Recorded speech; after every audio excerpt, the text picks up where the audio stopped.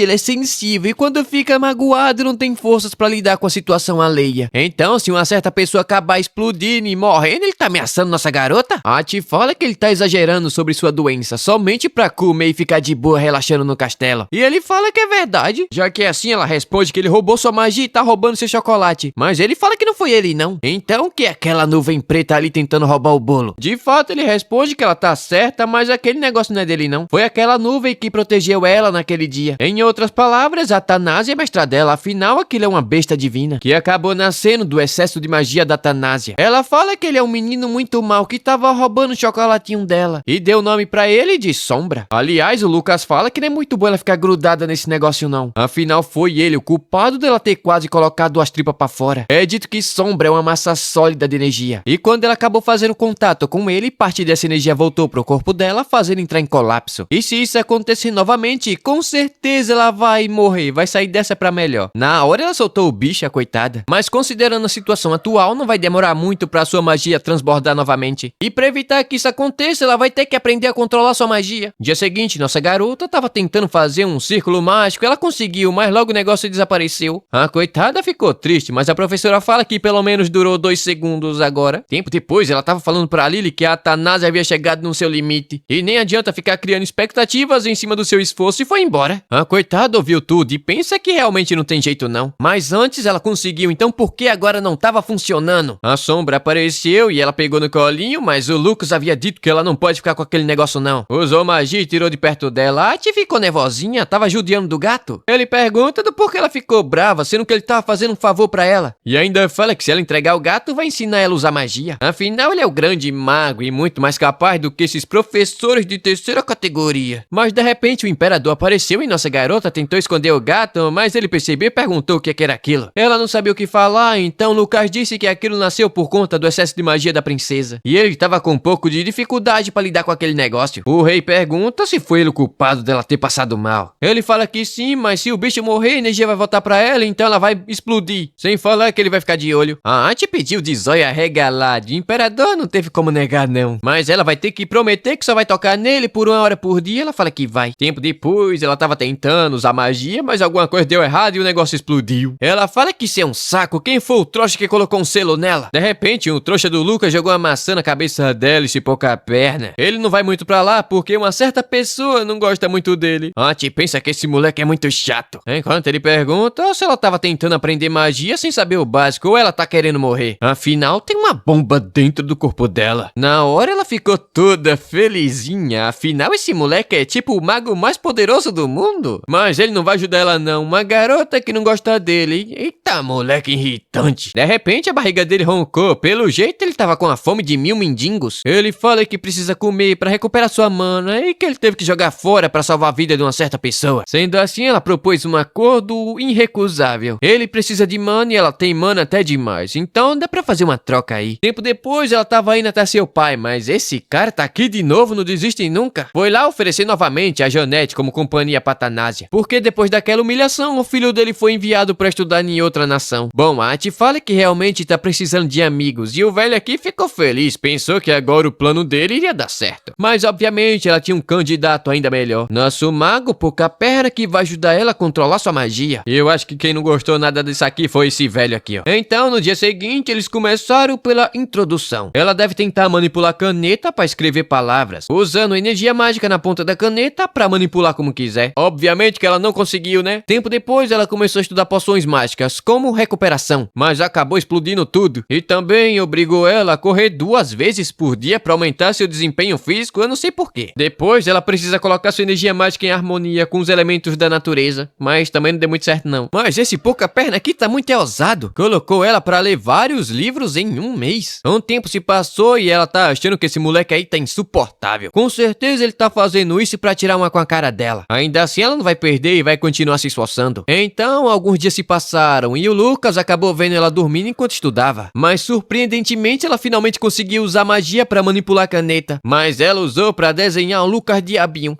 Dia seguinte, nossa garota tava lendo e o Lucas fala que ficou curioso do porquê ela tava se esforçando tanto assim. Se fosse apenas para sobreviver, não precisava ir tão longe. Por um segundo ela ficou parada, mas responde que sua vida estava em jogo, então é natural que ela se esforce. Todavia ela ficou tristinha com isso, né? Alguns dias atrás, enquanto passeava com o papai, ela colocou uma flor no cabelo dele. Ele pergunta como ficou e eu acho que ficou meio gay. Obviamente que ela apenas não quer sobreviver, mas continua sendo a filhinha preferida do papai. Naquela noite, o Félix informou que realmente o garoto era um mago imperial, mas os magos da mesma geração apenas conseguem lembrar do nome dele, ou seja, memórias falsificadas. E talvez seja até perigoso deixar que ele fique perto da Thanasia. Todavia, no momento que o imperador fez contato com ele, conseguiu ver algumas memórias do seu passado. E como ele vem de Og, não tem problema ficar perto dela. O Félix diz ter entendido, e parece que o amor do imperador pela Thanasia ficou ainda mais profundo, mas logo meteu o pé pra não morrer. Enquanto o trouxa ficou se perguntando se aquela sensação é o que chamam de amor. Eu não sei.